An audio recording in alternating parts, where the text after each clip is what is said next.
نوازی کے ساتھ انسان کے اوپر ایک احساس ذمہ داری بھی نافذ فرمائے کہ انسان اپنی احساس ذمہ داری کو سمجھ کر اس ذمہ داری کو پورا کرے کہ انسان کے لیے، ہر انسان کے لیے، چاہے وہ غریب ہو، امیر ہو، بڑا ہو، چھوٹا ہو، بوڑھا ہو، جو بھی ہو، اس کے اوپر احساس ذمہ داری لازم ضروری ہے۔ اگر بچہ ہوگا تو اس کے اوپر بھی کچھ نہ کچھ ذمہ داری ہوگی کہ بھئی آپ کو پڑھائی پر جانا ہے، یہ کام کرنا ہے، گھر کا کام یہ کرنا ہے، وہ کام کرنا ہے۔ اگر بڑا ہوگا تو اس کے پاس ذمہ داری یہ ہوگی کہ وہ کیا کرے گا، اپنے گھر بار کو چلائے گا، اپنے گھر والوں کو ٹائم دے گا، رشتہ داروں کو ٹائم دے گا۔ اگر بوڑھا ہے تو اپنے بیٹوں کو، گھر والوں کو ٹائم دے گا۔ یعنی XYZ سب کے اوپر اللہ تعالیٰ نے ایک احساس ذمہ داری رکھی ہے کہ جس کو انسان وہ ذمہ داری کو پورا کر سکے۔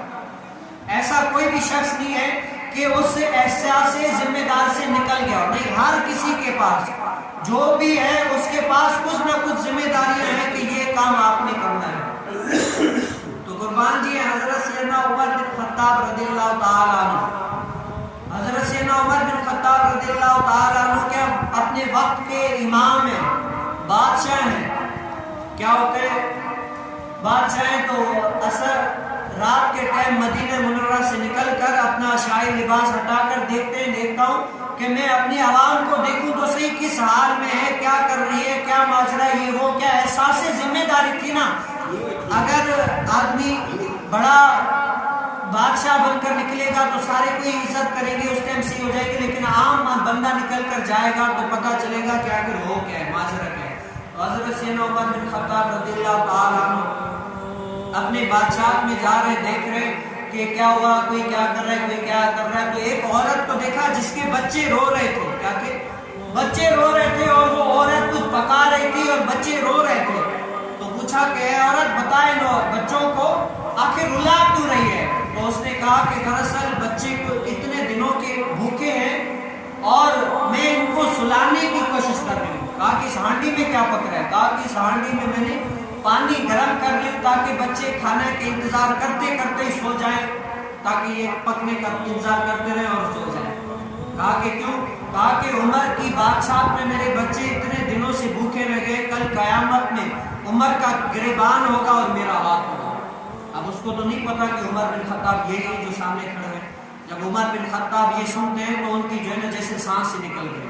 اب دوڑ کر جاتے ہیں، اپنے مال غنیمت میں سے کیا لیتے، سامان لیتے ہیں اور اپنی پیٹھ پر لاد کر لے کر آتے ہیں۔ تو حضرت سیدنا عمر بن خطاب کا ایک غلام تھا، اسرا رضی اللہ تعالیٰ، کہا کہ یا سیدی آپ بڑے سردار ہیں، آپ بڑے لوگ ہیں، آپ مجھے بتائیں، میں جو ہے نا لے کر جاتا ہوں، آپ یہ سامان مجھے دے دیں۔ تو حضرت سیدنا عمر بن خطاب نے فرمایا کہ اے اسرا، بتاؤ قیامت والے دن تم میرا بوجھ اٹھا لو گے؟ کہا کہ نہیں سردار، قیامت والے تو دن ہر کوئی اپنا بوجھ اٹھائے گا، میں کیسے اٹھاؤں؟ کہا کہ پھر آج عمر کو اپنا بوجھ خود ہی اٹھائے۔ عمر بن خطاب جاتے ہیں، اپنے پیٹھ پر سواری کر کے سامان لے کر اس عورت کے پاس جاتے ہیں اور وہ پکانے کے لیے کوشش کرتے ہیں، جلدی جلدی پکاتے ہیں، جس طرح جانور نہیں بیٹھتا اس طرح بچوں کے سامنے بیٹھے ہوئے۔ اور حضرت سیدنا اسرا رضی اللہ تعالیٰ عنہ عمر کے دبدبے خوف کی وجہ سے بتا نہیں دیتے کہ یہ عمر بن خطاب ہے۔ جانور جس طرح بیٹھتا ہے اکڑوں کے بل ایسے بیٹھے ہوئے تھے، بچوں کو ہنسانے کی کوشش کر رہے ہیں، دل میں کہہ رہے کہ اے عمر، جتنا رلایا ہے نا اتنا ہنسانا پڑے گا، جتنا رلایا ہے اتنا ہنسانا پڑے گا تجھے۔ تو نے ان معصوم بچوں کو تمہاری بادشاہت میں رو رہے ہیں، اب ان کو ہنساؤ۔ تو ان سے معافی مانگتے بعد میں کہتے ہیں اے بھائی، اے عورت، عمر کو معاف کر دو، بیچارہ اکیلی جان ہے، کہاں کہاں جائے گا، کس کا خیال کرے گا، اکیلا بیچارہ ہے، معاف کر دو اس کو۔ وہ عورت کہتی ہے نا عمر کی مجھ سے بات نہ کرنا، قیامت کے دن عمر کا گریبان ہوگا اور میرا ہاتھ ہوگا۔ تو یہ سنتے ہی عمر بن خطاب اس کی پاؤں میں گر پڑتے، کہتے ہیں کہ اے عورت، قیامت والے دن مجھ میں اتنی ہمت نہیں ہے، طاقت نہیں ہے کہ میں اپنے رب تعالیٰ کے سامنے کسی کا حساب دے سکوں۔ آج ہی جو حساب لینا ہے وہ لے لے، عمر تیرے سامنے کھڑا ہے، آج ہی جتنا حساب لینا ہے حساب لے لے۔ قیامت والے دن مجھ میں اتنی طاقت نہیں ہے کہ میں حساب دے سکوں، مجھ میں اتنی طاقت نہیں ہے۔ تو عورت کتنی عمر کہا کہ ہاں دراصل اتنی ملکیت ہیں اتنی بادشاہ تھے اور کس کس کو دیکھے گا عمر بن خطاب. تو یہ کہ احساس ذمہ داری، احساس ذمہ داری تھی تبھی تو اپنے لوگوں کے اندر جان بچا لی.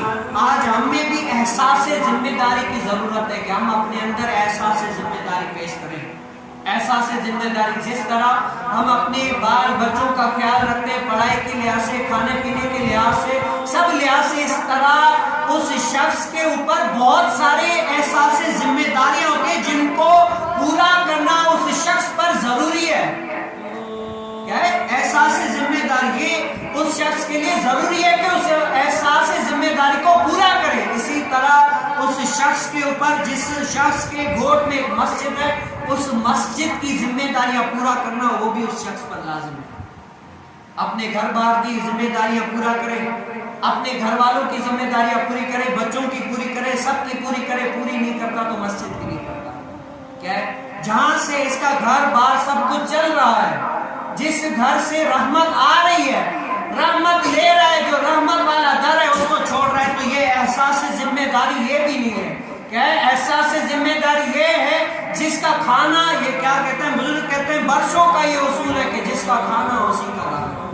کیا ہے جس کا کھانا اسی کا گانا. اور ہم جن کا کھاتے ہیں، اور اصلاً نسلاً وفادار وہی ہوتا ہے جس کا کھاتا ہے اسی کا گاتا ہے.